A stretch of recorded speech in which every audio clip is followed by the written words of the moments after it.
Bonjour, je suis Monsieur Foaling Loé René. Aujourd'hui, dans le cadre du cours d'économie générale et notamment sur les auteurs néoclassiques, nous allons voir Robert Emerson Lucas Jr. Robert Emerson Lucas Jr. né le 15 septembre 1937 à Yakima dans l'État de Washington et mort le 15 mai 2023 est un économiste américain, fondateur de la nouvelle économie classique. Il appartient à l'école de Chicago. Bien qu'il se prédestinait à faire des études d'ingénieur au Massachusetts, il se tourne, faute de bourse, vers les sciences sociales. Il a profondément transformé l'économie. Essentiellement connu par ses travaux sur les anticipations rationnelles, il a également apporté des contributions majeures dans beaucoup de domaines de la science économique, comme ses travaux sur la théorie de l'investissement, avec des coûts d'ajustement marginaux. 1967, la théorie de la croissance endogène, avec le capital humain. 1988, la théorie de l'évaluation des actifs et la théorie de l'argent. Il a reçu le prix de la Banque de Suède en 1995 pour son travail sur les anticipations rationnelles et sa fameuse critique de Lucas. Apport en économie. Défenseur du libéralisme, il est à l'origine de la nouvelle macroéconomie classique qui veut fonder ses modèles sur les comportements individuels, les seuls à ne pas être affectés, du moins à court terme, par la politique économique mise en place par les gouvernements. Robert Lucas se réclame donc de la théorie de l'équilibre général, qui se situe dans les mêmes perspectives.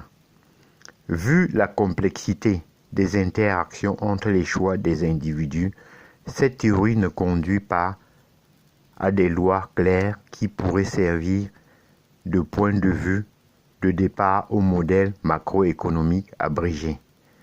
D'où la solution drastique adoptée par Robert Lucas et plus généralement par l'école des nouveaux classiques, qui consiste à réduire l'équilibre général au choix d'un tout petit nombre qui connaissent les conséquences de leur choix à un facteur aléatoire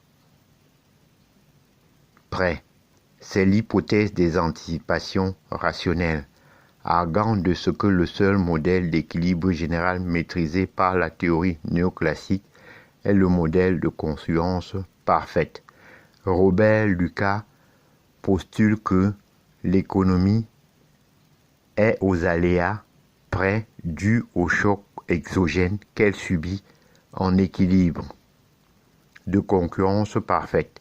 Cette vision idylle des marchés, qualifiée de panglossienne en référence au docteur Pangloss dans le Candide de Voltaire, a subi un coup très sévère et peut être fatal avec la crise de 2008 qui relevait de l'inconcevable pour Robert Lucas, dont la position a été durablement affaiblie. Robert Lucas versus Keynes. Dans les années 70, avec l'aide de Thomas Sergent, Robert Lucas apporte les critiques méthodologiques et conceptuelles à l'encontre de la pensée du professeur de Cambridge, John Maynard Keynes. Selon Lucas, ce qu'on doit retenir de Keynes est moins sa contribution à la théorie économique proprement dite, que la loi que ses idées ont joué pour endiguer l'expansion du socialisme.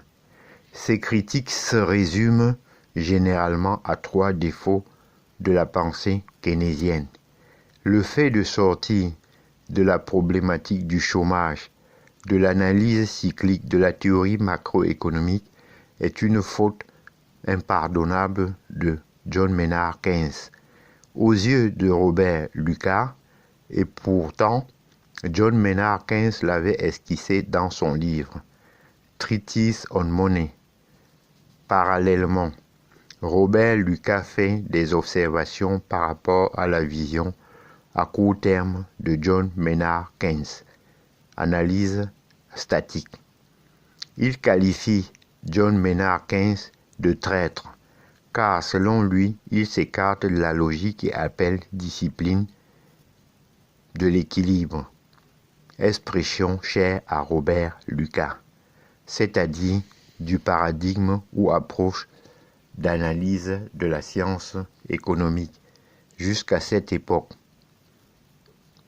c'est dans Ryle Warner Wanger,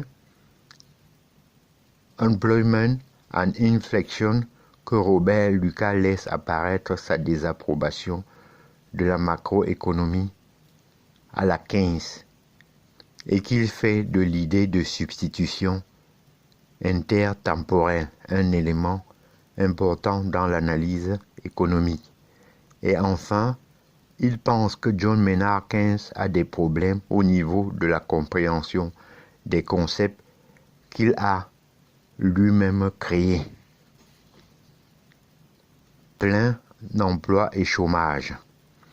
Il propose d'abandonner le cadre d'analyse de Keynes rempli d'imperfections et de confusions.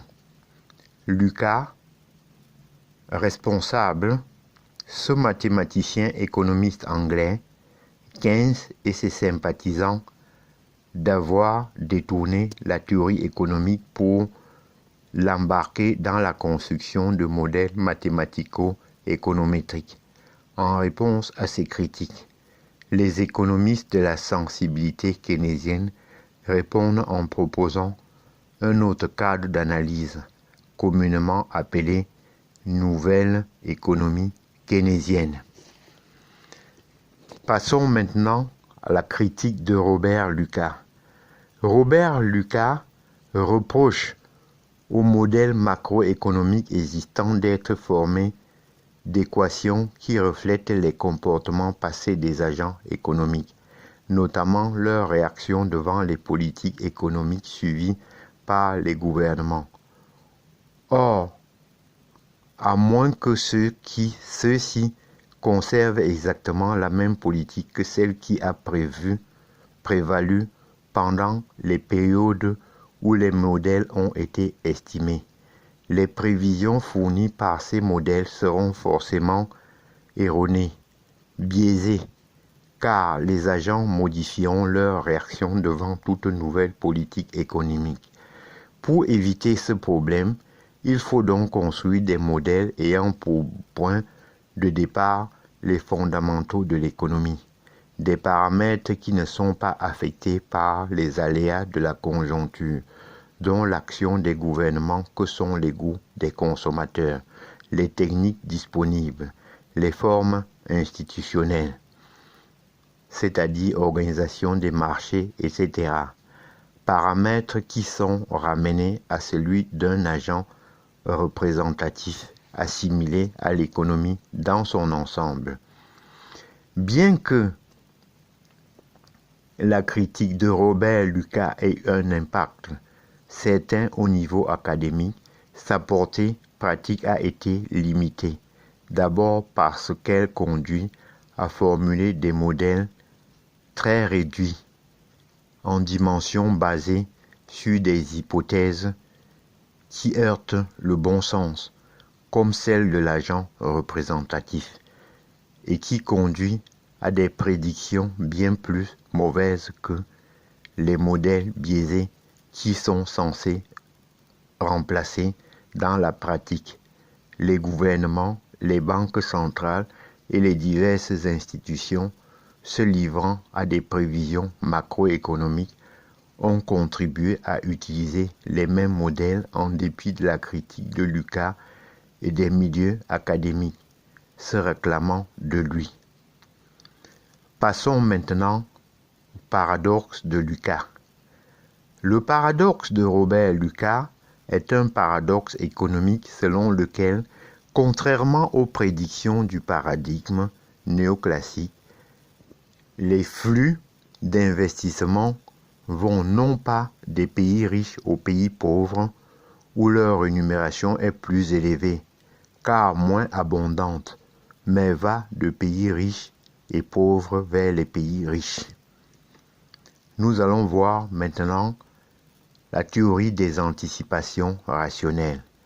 Popularisée par Robert Lucas, la théorie des anticipations rationnelles fut introduite par John Moott en 1961 pour désigner l'idée selon laquelle les agents sont dotés de capacités d'anticipation rationnelle avec les informations dont ils disposent, les résultats de leurs entreprises, prises au sens large.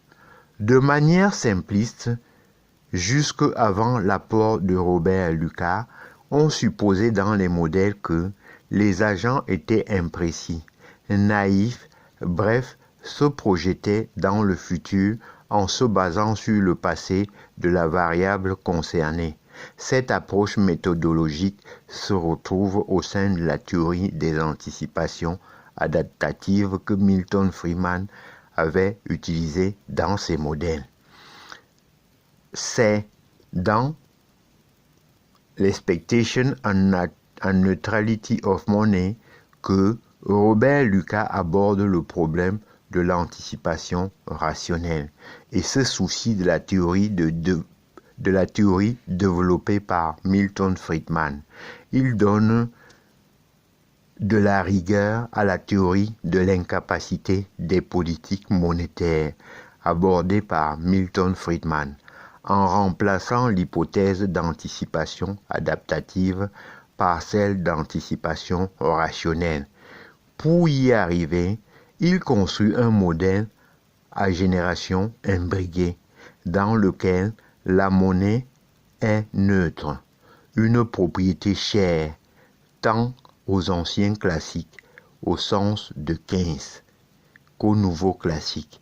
Il montre que dans ce modèle, la thèse soutenue par Milton Friedman, selon laquelle les chocs monétaires ont une incidence, est vérifiée, sans toutefois que ce trait soit une des solutions proposées en politique monétaire. Récemment, la neutralité de la monnaie a été remise en cause en utilisant notamment les techniques de ceux qui les défendent. Nous allons voir maintenant croissance et cycle. Bien que de courte durée, la théorie des fluctuations cycliques de Robert Lucas constitue un changement majeur dans les années 1970. Elle va vite être balayée par celle proposée par Kitlan et Prescott, pourtant née dans la foulée des travaux de Robert Lucas. La théorie lucasienne de cycle est parmi celles qui suggèrent que l'élément déclencheur des cycles économiques est un choc. Pour Robert Lucas, il y a fluctuation parce qu'il y a choc de nature monétaire avec des décisions optimales des agents. Il aborde la question du cycle économique avec la perspective d'équilibre, discipline d'équilibre. Et pourtant, avant lui, on pensait que c'était des champs qui ne se prêteraient pas à de telles approches. Robert Lucas relègue le problème du chômage involontaire au second plan, car ne peut être analysé en dehors des cycles économiques. Avec lui, le problème du nombre d'heures travaillées refait surface en force.